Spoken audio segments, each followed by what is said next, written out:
What did you think only rich people could afford until you realized you were just broke growing up?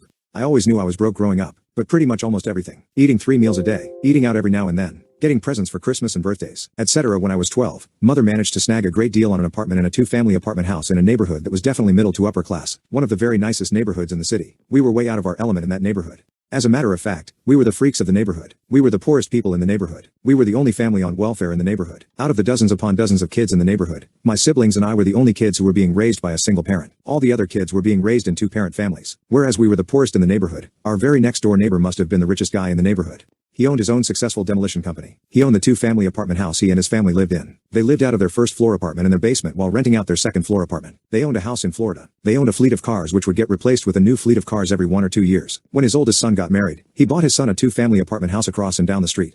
My sister and brother made friends with a couple of their kids. They'd come home with tales of their wealth and all the nice stuff they owned. I've never been inside their home, but I could see into their dining room from our windows, and the furnishings were so opulent, fancy and expensive. I bet their dining room furnishings alone cost more than everything we owned in the whole world.